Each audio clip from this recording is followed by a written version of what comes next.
ನಿರ್ದಿಗಂತೆಯಿಂದ ಒಂದು ಹೊಸ ಟೀಮ್ ಅಲ್ಲಿ ನಾಟಕವನ್ನ ಮಾಡಿಸಿದ್ದಾರೆ, ವಸತಿ ಶಾಲೆಗಳನ್ನ ಆಯ್ಕೆ ಮಾಡ್ಕೊಂಡು. ಯಾಕೆ ಈ ಟೀಮ್ ಮಾಡಿಸಿದ್ದು ಅಂತ? ನೋಡಿ, ಇವತ್ತು ನಾ ಈ ಕಾರ್ಯಕ್ರಮ ಮಕ್ಕಳು ಒಂದು ಸಮಾಜದ ಒಂದು ಅವಿಭಾಜ್ಯ ಅಂಗ ಅಂತ ನಾವು ವಸತಿ ಶಾಲೆಗಳನ್ನ ಅಂಬೇಡ್ಕರ್ ವಸತಿ ಶಾಲೆ ಅಧ್ಯಾಪಕರು ಎಲ್ಲ ಹಿಂದುಳಿದ ಮಕ್ಕಳು ವಸತಿ ಶಾಲೆಗಳು ಹೋಗ್ತಾರೆ. ಅವ್ರಿಗೆ ಬೇರೆ ಎಕ್ಸ್ಪೋಜರ್ ಇಲ್ಲ. ಆ ಮಕ್ಕಳಿಗೆ ನಾವು ಆ ಮಕ್ಕಳ ಜೊತೆ ಕೂತ್ಕೊಂಡು ಒಂದು ರಂಗಭೂಮಿ ಏನಿದೆ, ಹಾಡು, ಆಟ, ಇವು ಶಿಕ್ಷಣದಲ್ಲಿ ಬಹಳ ದೊಡ್ಡ ಪಾತ್ರ ವಹಿಸುತ್ತೆ. ನಮ್ಮ ಎಜುಕೇಶನ್ ಸಿಸ್ಟಮ್ ಅರ್ಥ ಮಾಡ್ತಾರೆ.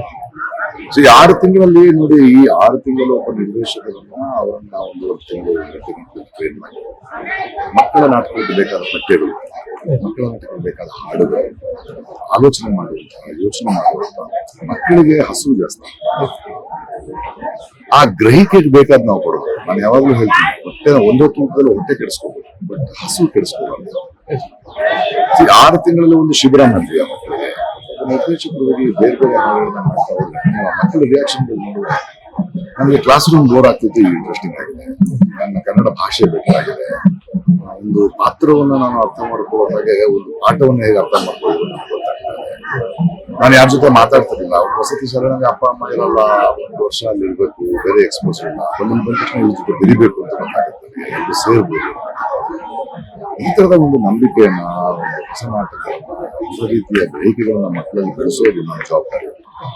ಆ ನಿಟ್ಟಿನಲ್ಲಿ ನಿರ್ದಿಗಂತ ಆಲೋಚನೆ ಮಾಡಿ ಮಕ್ಕಳ ಜೊತೆ ಏನ್ ಮಾಡ್ತಾ ಇದ್ದಾರೆ, ಬರೀ ಆಕ್ಟಿಂಗು ಅಲ್ಲ, ಪಾತ್ರವನ್ನ ಅರ್ಥ ಮಾಡ್ಕೊಂಡು, ಕಥೆಯನ್ನ ಅರ್ಥ ಮಾಡ್ಕೊಂಡು, ಮಾತನ್ನ ಅರ್ಥ ಮಾಡ್ಕೊಂಡು, ಅವರ ಮನಸ್ಸಿನ ಭಾವನೆಗಳ ಒಂದು ಅಭಿವ್ಯಕ್ತಿಗೊಂದು ರೂಪ, ಆ ನಿಟ್ಟಿನಲ್ಲಿ ನಡೀತಾ ಇದೆ. ಇವತ್ತು 5 ಡಿಸ್ಟ್ರಿಕ್ಟ್ ನಾವು ಸೆಲೆಕ್ಟ್ ಮಾಡಿದ್ವಿ. 6 ತಿಂಗಳು ಕೆಲಸ ಮಾಡಿದ್ವಿ. ಅಷ್ಟು ಜನ ಮಕ್ಕಳು, 100 ಜನ ಮಕ್ಕಳು ಬಂದಿದ್ದಾರೆ. ಅವ್ರು ನೋಡಿ, ಅಲ್ಲಿಂದ ನಾವು ಮೈಸೂರಿಗೆ ಹೋಗ್ತೀವಿ, ನಿರ್ದಿಗಂತಲ್ಲಿ ನಾಟಕ ಮಾಡ್ತೀವಿ, ನಮ್ಮ ಪ್ರತಿಭೆಯನ್ನು ತೋರಿಸ್ತೀವಿ ಅನ್ನೋ ಖುಷಿ. ಬೇರೆ ಜಿಲ್ಲೆ ಮಕ್ಕಳನ್ನ ನಾವು ಭೇಟಿ ಮಾಡ್ತಾರೆ. ಮುಂಚೆ ಸುಮಾರು 107 ಶಾಲೆಗಳಿಗೆ ನಾವು ಒಂದು ತಂಡವನ್ನು ಕಳಿಸಿ ಮಾಡಿದ್ವಿ. ಸೊ ಶಾಲೆಗಳು ಮಕ್ಕಳು, ಬಡ ಮಕ್ಕಳು ಹುಟ್ಟಾಗಿ ಬಿಡೋರು ಅಲ್ವಲ್ಲ, ನಾವು ದೊಡ್ಡವರಾಗ ಮನುಷ್ಯರು ಬಿಡುವ ಶ್ರೀಮಂತರಾಗ್ತೀವಿ. ಈಕ್ವಾಲಿಟಿ, ಈಕ್ವಲ್ ಆಪರ್ಚುನಿಟಿ, ಆ ನಿಟ್ಟಿನಲ್ಲಿ ಸರ್, ಮಕ್ಕಳು ಕಲಿಕೆ ಅಂತ ಬಂದಾಗ ಸ್ವಲ್ಪ ಇಂಥದ್ರಲ್ಲಿ ತುಂಬಾ ಇಂಟ್ರೆಸ್ಟ್ ಅನ್ನ ತೋರಿಸ್ತಾರೆ. ಇಲ್ಲಿ ಯಾವ ರೀತಿ ಮಕ್ಕಳು ಕಲಿತಾರೆ ನೋಡಿ, ಮಕ್ಕಳಿಗೆ ಕಲಿಸೋದು ಅಂದ್ರೆ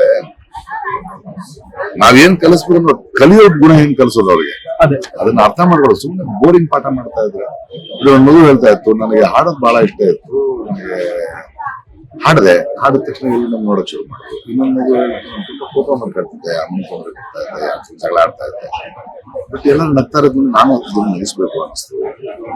ಇನ್ನೊಂದು ಮಗು ನನಗೆ ಟೈಮ್ ಮ್ಯಾನೇಜ್ಮೆಂಟ್ ಗೊತ್ತಾಯ್ತು. 5ನೇ 6ನೇ ಕ್ಲಾಸಿಗೆ ಮಗು ಓದು ಮತ್ತು ನಾಟಕ 2 ಟೈಮ್ ಮ್ಯಾನೇಜ್ಮೆಂಟ್ ಮಾಡಬೇಕು ಅಂತ ಹೇಳ್ತಾ ಇದ್ದ. ಅದಾದ್ರ ಅನ್ನೋದು. ಇನ್ನೊಂದು ಮಗು ನಾನು ಯಾವಾಗ್ಲೂ ಮುಂದೂಡ್ತಾ ಇದ್ದೆ ಕೆಲಸನ, ಇವತ್ತಿನ ಕೆಲಸ ಇವತ್ತೇ ಮಾಡ್ಬೇಕು, ನಾಳೆ ಇನ್ನೊಂದೇನೋ ಹೊಸದಿದೆಯಲ್ಲ ಅಂತ ಗೊತ್ತಾಗ್ತಾ ಇದೆ. ನನಗೊಂದು ನಂಬಿಕೆ ಬಂತು, 10 ಜನ ಬೆರೆಯಕ್ಕೆ ಶುರು ಮಾಡಿದೆ. ಇದು ರಂಗಭೂಮಿ ಮಾಡ್ತಾರೆ, ಇದು ಸೇರಿಸಿ ಕಲಿಸುವ ಆಟವನ್ನ ಇದನ್ನ ಮಾಡ್ತಾರೆ. ಇವತ್ತಿನ ನಾಟಕ ನೋಡುತ್ತೆ ಕೃಷಿ ಸಾಕು ನಾಟಕ, ಬಟ್ ಆ ನಾಟಕದಲ್ಲಿ ಮಕ್ಕಳುಗಳೊಂದು ಪಾತ್ರ ಅರ್ಥ ಮಾಡ್ಕೊಂಡು, ತಾಯಿ ಬಗ್ಗೆ ಅರ್ಥ ಮಾಡ್ಕೊಂಡು, ನಮ್ಮ ಅಪ್ಪ ಅಮ್ಮಂದ್ರೆ ನಮ್ಮದು ಮಾತ್ರ ಅಲ್ಲ, ಎಲ್ಲಾ ಮಕ್ಕಳಿಗೂ ಅಪ್ಪ ಅಮ್ಮಂದ್ರಾಗ್ಲಿ, ದಾರಿ ದೀಪ ಆಗ್ಲಿ ಅನ್ನೋದಕ್ಕೆಲ್ಲ ನಾವೊಂದು ಸಮಾನತ ಭಾವವನ್ನ ಹುಟ್ಟಿಸೋದಕ್ಕೆಲ್ಲ ನನಗೆ ಬಹಳ ಖುಷಿ ಆಗ್ತಾ ಇದೆ. ಈ ಬದಲಾವಣೆಗಳು, ಈ ತರದ ಬೆಳವಣಿಗೆಗಳು ಸರ್, ಪಠ್ಯಗಳು ಎಷ್ಟು ಇಂಪಾರ್ಟೆಂಟ್ ಆಗುತ್ತೋ ಪಠ್ಯೇತರ ಚಟುವಟಿಕೆನೂ ಅಷ್ಟೇ ಇಂಪಾರ್ಟೆಂಟ್ ಅನ್ಸುತ್ತೆ. ಪಠ್ಯಗಳು ಏನಾಗ್ಬೇಕು, ಅದು ಇನ್ನೊಂದು ಗ್ರಹಿಸಕ್ ಶಕ್ತಿ ಕೊಡಬೇಕಲ್ವಾ, ಅದೊಂದು ಕ್ರಿಯೇಟಿವಿಟಿ ಬೆಳಿಬೇಕು. ಆ ರೀತಿಯಲ್ಲೇ ಪಠ್ಯ ಹಾಕ್ಬೇಕು. ಅದ್ರ ಬಗ್ಗೆ ನಾವು ಸರ್ಕಾರವಾಗ್ಲಿ, ಸಂಸ್ಥೆಗಳಾಗ್ಲಿ, ನಾವು ಪೇರೆಂಟ್ಸ್ಗಳಾಗ್ಲಿ, ನಾವು ಅದನ್ನ ಹೇಳ್ತೀವಿ. ಬರೀ ನಮ್ಗೆ ಗೊತ್ತಿರೋದು ಮಾತ್ರ ಹೇಳ್ತಾ ಹೋದ್ರೆ ಆಗಲ್ಲ. ಅವರ ಪ್ರಸ್ತುತತೆ ಏನು, ಮಕ್ಕಳಿಗೆ ಆ ಮಕ್ಕಳಿಗೇನು ಹೇಳಕ್ಕಿದೆಯಲ್ಲ, ಅದಕ್ಕೆ ನಾವು ಒಂದು ವೇದಿಕೆನೇ ಕೊಡ್ತೀವಿ. ಇದು ನಿರ್ಬಂಧದಿಂದ ವೇದಿಕೆ ಸಿಗ್ತಾ ಇದೆಯಲ್ಲ, ಅಂದ್ರೆ ಒಂದು ಸ್ಫೂರ್ತಿಯಾಗಲಿ ಬೇರೆಯವ್ರಿಗೆ ಅಂತ. ಇಲ್ಲಿಗಂತ ಎಷ್ಟು ಕೆಲಸ ಮಾಡಕ್ಕಾಗುತ್ತೆ ನಾಡದಲ್ಲಿ, ಎಷ್ಟು ಸಾವಿರಾರು ಶಾಲೆಗಳಿವೆ, ಸಾವಿರಾರು ಕೆಲವು ನಾಯಕರು. ನಮ್ಮ ಕೆಲಸ ಏನಂದ್ರೆ ನಿರಂತರವಾಗಿ ಕೆಲಸ ಮಾಡ್ತಾರೆ. ಇದರಿಂದ ಸ್ಫೂರ್ತಿಗೊಂಡು ಈಗಾಗಲೇ ಬಹಳಷ್ಟು ಶಾಲೆಗಳು ನಮ್ಗೆ ಬೇಕು ಅಂತಿದ್ದಾರೆ. ರಂಗಭೂಮಿ ಕಲಿತಂತಹ ಹುಡುಗರು, ಯಂಗ್ಸ್ಟರ್ಸ್ ಇಂಥ ಕೆಲಸ ಇದೆಯಾ, ನಾವು ಇದ್ರಲ್ಲಿ ತೊಡಗಿಸ್ಕೊಳ್ತೀವಿ, ನಾವು ಕಲಿತ ರಂಗಭೂಮಿ ಇದಕ್ಕೆ ಹೆಲ್ಪ್ ಆಗಲ್ಲ, ಅದಾಗ್ತಾ ಇದೆ.